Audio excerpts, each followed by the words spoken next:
میرے بھائیوں، اپنے اللہ کو راضی کریں۔ جن دکانوں کے پیچھے نمازیں چھوٹ گئیں، جن دکانوں کے پیچھے سچ کو طلاق ہو گئی، جن دکانوں کے پیچھے دیانت چلی گئی، خیانت آ گئی، بددیانتی آ گئی، ہاں اللہ تعالیٰ قیامت کے دن کہے گا بددیانت سے، وہ تو نے جو امانت کھائی لے کے آ، وہ امانت جو تو کھا گیا تھا لے کے آ۔ کہے گا یا اللہ کہاں سے لاؤں، وہ تو دنیا میں رہ گئی۔ اللہ تعالیٰ فرمائیں گے پڑی ہوئی ہے جہنم میں، پڑی ہے، جا اٹھا کے لا۔ وہ جہنم میں کیسے جائے؟ تو فرشتے ماریں گے چل، اور وہ اس کو لے کے چلیں گے، اور چلتے چلتے دوزخ کا سب سے خطرناک حصہ حاویہ، وہاں اس کو لے کے جائیں گے جہاں منافق رہتے ہیں۔ بددیانت لوگ حاویہ تک چلے جائیں گے ایمان ہونے کے ساتھ بھی۔ امانت کو کھانے والے لوگ حاویہ میں چلے جائیں گے، جو منافقین کی آگ ہے اس میں۔ وہاں دیکھے گا تو جس کا مال دبایا تھا دنیا میں وہاں پڑا ہوگا، کہے گا اچھا یہاں پڑا ہے، اتنے میں وہ تباہ ہو جائے گا، اس کو اٹھائے گا، کندھے پہ رکھے گا، پھر اوپر چڑھنا شروع کرے گا، چڑھنا شروع کرے گا، چڑھنا شروع کرے گا۔ جب دوزخ کے کنارے پر آ جائے گا تو وہ اس کے ہاتھ سے چھوٹ جائے گا اور پھر حاویہ میں جا گرے گا۔ اس کے ساتھ فرشتے مار کر پھر کہیں گے جا واپس لے کے آ، پھر یہ واپس جائے گا، پھر اسے اٹھائے گا، پھر کندھے پہ لے کے چڑھے گا اور چڑھے گا اور چڑھے گا۔ جب کنارے پر آئے گا تو پھر اس کے ہاتھ سے چھوٹ جائے گی، اس کے پھر فرشتے مار کے نیچے گرا دیں گے، جا لے کے آ۔ اب یہ کبھی اس میں سے نہیں نکل سکتا۔ اس کمانے سے توبہ کریں، یہ کمانا جہنم میں لے جائے گا۔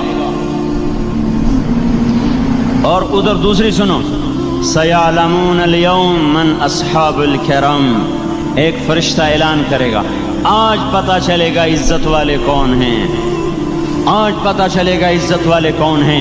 أَيْنَ الَّذِينَ تَتَجَافَى جُنُوبُهُمْ عَنِ الْمَضَاجِعِ، کہاں ہیں راتوں کو اٹھ کے نمازیں پڑھنے والے؟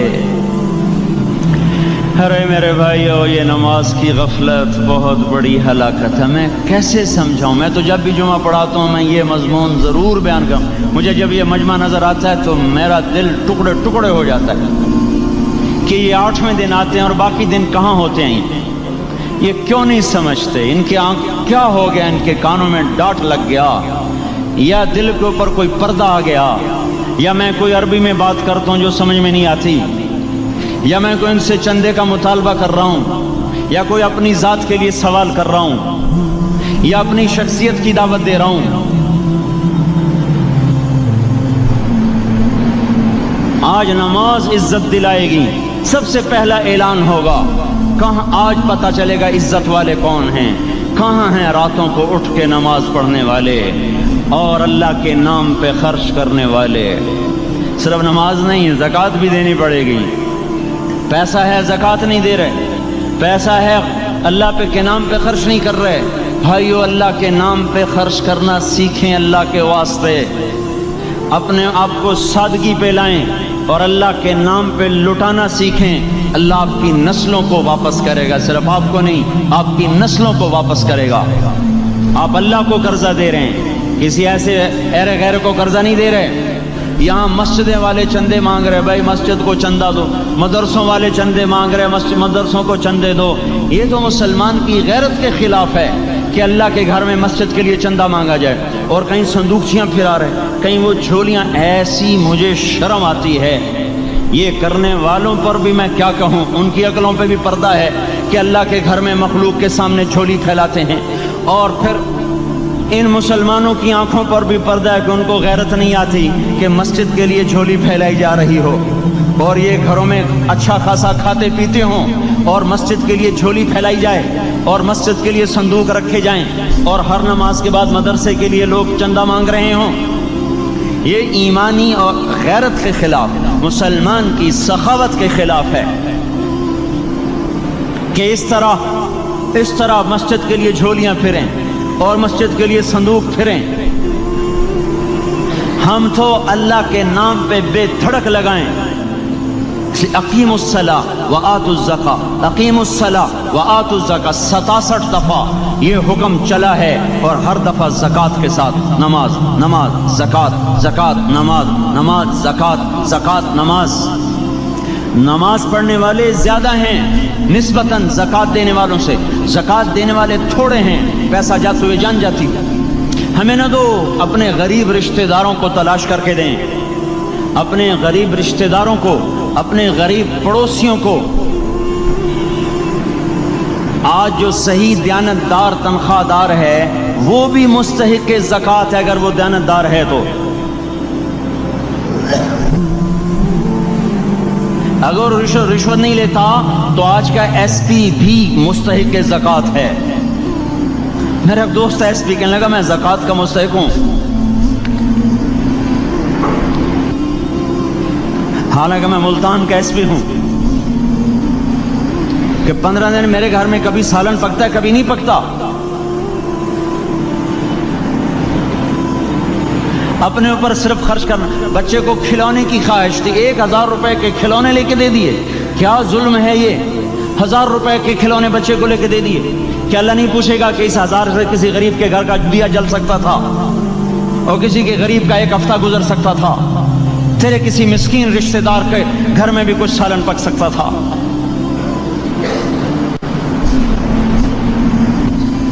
رزق دیا تو اس کا ہوش نہیں کہ اس کا حق ادا کریں، جان دی تو اس کا ہوش نہیں کہ اس کا حق ادا کریں۔ سجدہ جان کا حق ہے، اور زکوٰۃ اور صدقات یہ مال کا حق ہے۔ میں کب اپنے لیے مانگ رہا ہوں؟ میں کہہ رہا ہوں اللہ اپنے غریب رشتہ داروں کو دیں، ان کو تلاش کریں اللہ کے واسطے۔ اپنی بیویوں سے پوچھو سونے کی زکوٰۃ دی ہے؟ دے، ورنہ تو خود پکڑی جائے گی، تیرا زیور تیرے لیے گنجا سانپ بن کے تیری زبان کو ڈسے گا۔ ان کا میں نے تو بچیوں کے لیے سنبھال کے رکھا ہے، اس کی زکوٰۃ دو پھر ٹھیک ہے، ورنہ اسم کو توڑ کے اس کی زکوٰۃ دو، نہیں تو یہ مال پکڑوا دے گا قیامت کے دن۔ نماز نہیں چھڑا سکتی اگر زکوٰۃ نہیں دی، اور زکوٰۃ نہیں چھڑا سکتی اگر نماز نہیں پڑھی۔ مسجد بنا دی 50 لاکھ میں، اگر خود نمازی نہیں تو یہ مسجد بنانا اسے جہنم سے نہیں بچا سکتا۔ میرے بھائیوں، اپنی جان کا بھی صحیح استعمال کریں اور اپنے مال کا بھی صحیح استعمال کریں۔ ہم ایسے اندھے نہیں ہیں کہ جو بچے نے چاہا لا کے دے دیا، جو بیگم نے مانگا اٹھا کے دے دیا۔ نہیں نہیں، ہم پہلے دیکھیں گے اپنے اوپر۔ حضرت عثمان رضی اللہ عنہ کے پاس ایک سائل ہے، حضور سے مانگنے آیا، آپ نے کہا عثمان کے پاس چلے جاؤ۔ عثمان سے مانگنے گئے تو آگے بیوی پہ لڑ رہے، کس بات پہ؟ یوں کہہ رہے، وہ باہر چھوٹے چھوٹے گھر ہوتے تھے تو باہر آواز آ رہی، بیوی کو کہہ رہے اللہ کی بندی رات تو نے چراغ میں بتی موٹی ڈال دی، وہ بتی ڈالتے تھے نا اس کی روئی کی، تو تیل زیادہ جل گیا۔ تو یہ کہنے لگے یہ کس کنجوس کے پاس بھیج دیا؟ جو بیوی پہ لڑ رہا ہو کہ تو نے بتی موٹی ڈالی ہے تو یہ مجھے کیا دے دوں، یہ دمڑی بھی نہیں دے گا۔ جب ان کو باہر بلایا اور خیرات مانگی کہ وہاں سے آیا ہوں، تو انہوں نے اندر گیا، ایک تھیلی اٹھائی، نہ پوچھا کہ کتنے چاہیے، نہ پوچھا کہ کون ہو، 3000 درہم اٹھا کے دے دیے۔ وہ حیران ہو کے کہنے لگا یار ایک بات تو بتاؤ۔ کہا کیا؟ کہا یہ مجھے تو نے اتنے دے دیے کہ میری اگلی نسل کو بھی کافی ہیں، اور خود بیوی پہ تو لڑ رہا تھا کہ بتی موٹی کیوں کر دی؟ کہنے لگے وہ اپنی ذات پہ خرچ تھا، وہ پھونک پھونک کے کرنا ہے، یہ اللہ کو دے رہا ہوں جتنا مرضی دے دوں، یہ تجھے تھوڑا دے، اللہ کو دے رہا ہوں۔ تو اپنی جان کو بھی لگائیں اللہ پر، اور اپنے مال کو بھی لگائیں اللہ پر۔ اور میرے بھائیوں، اپنی کمائیوں کو حلال پہ لائیں، اور بیویوں کو سمجھا دیں کہ ہم تمہاری خاطر دوزخ میں نہیں جا سکتے۔ یہ ہم اس پر توبہ کریں، اس پر توبہ کریں، اور یہ آبادی ہر وقت ہونی چاہیے مسجد کی۔ چلو کوئی جو جہاں سے بھی آیا ہے مسجد کے عادی بنو میرے بھائیوں۔ ہماری جماعت گئی تھی اردن میں 1991 میں، تو ہم اسرائیل کے بارڈر پر چلے۔ انہوں نے بتایا کہ یہ ہم سے آمد رفت بات چیت ہوتی رہتی ہے، چونکہ کچھ عرب ادھر رہتے ہیں کچھ عرب ادھر رہتے ہیں، رشتہ داریاں ہیں۔ تو کہا یہ یہودی ہم سے پوچھتے ہیں تمہاری فجر میں نمازی کتنے ہوتے ہیں اور تمہارے جمعے میں نمازی کتنے ہوتے ہیں؟ ہم نے پوچھا یہ تحقیق کیوں کرتے ہو؟ ان کا ہماری کتابوں میں یہ ہے کہ جب فجر کی نماز کے نمازی اور جمعے کی نماز کے نمازیوں کی تعداد برابر ہو جائے گی تو یہودی دنیا سے مٹ جائیں گے۔ اب یہاں فجر میں 1.5 صف ہوتی ہے اور جمعے میں باہر بھی صفیں بنی پڑی، چلو میں کہتا ہوں مان لیا 1/3 طبقہ باہر سے آیا ہے، یہ 2/3 تو یہیں سے اٹھ کے آیا ہے، یہ کیوں نہیں ہر نماز میں آتا؟ میرے بھائیوں اپنے حال پہ رحم کریں، اللہ کے واسطے میری پکار کو سنیں۔ میں آپ کو کوئی فلسفہ نہیں سمجھا رہا، میرا روزانہ ہر جمعہ جب آتا ہوں میں یہی مضمون بیان کرتا ہوں، میں روزانہ آپ کو نیا بیان سنا سکتا ہوں۔ 360 دن ہیں، میں اللہ کے فضل سے آپ کو روزانہ نیا 360 دن میں آپ کو 360 نئے بیان سنا سکتا ہوں۔ میں یہاں بیان کرنے نہیں بیٹھتا، اپنا دکھڑا میں روتا ہوں کہ پوری گلستان کالونی جہنم کی طرف جائے اور میں ان کا پڑوسی ہوں اور میں انہیں جہنم میں جاتا دیکھوں اور میری ہائے نہ نکلے تو میں ڈوب کے مر جاؤں۔ جلتا کتا ہم نہیں دیکھ سکتے اور اس ہماری آنسو نکل پڑیں، چوہے کو ہم جلتا نہیں دیکھ سکتے اور میں اتنی شکلوں کو جہنم میں جاتا دیکھوں۔ جس نے فجر آج نہیں پڑھی اس نے پر جہنم کو واجب کر لیا، جو اب آئندہ اثر نہیں پڑے گا اس پر جہنم واجب ہو گئی۔ پھر میں کیا مضمون بیان کروں، کیا فلسفے بیان کروں؟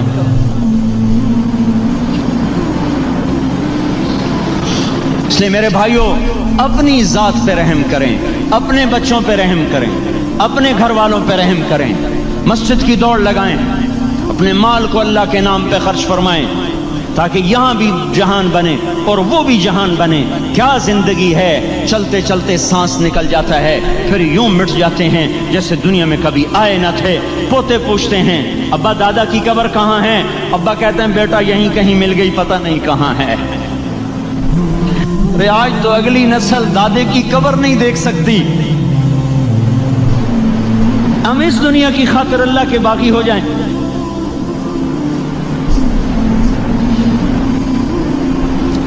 اس بے وفا جہان کی خاطر اللہ سے بغاوت کر جائیں جو ایسا مہربان، جو ایسا کریم۔ تو اس لیے میرے بھائیوں اللہ کے واسطے اللہ کی بارگاہ میں توبہ کریں اور اپنے اللہ کو راضی کریں۔ یہی میری فریاد ہے، یہی میری پکار ہے۔ میں بھی توبہ کرتا ہوں، آپ بھی اللہ کی بارگاہ میں توبہ کریں کہ کوئی کام اللہ کی منشا کے خلاف نہ ہو۔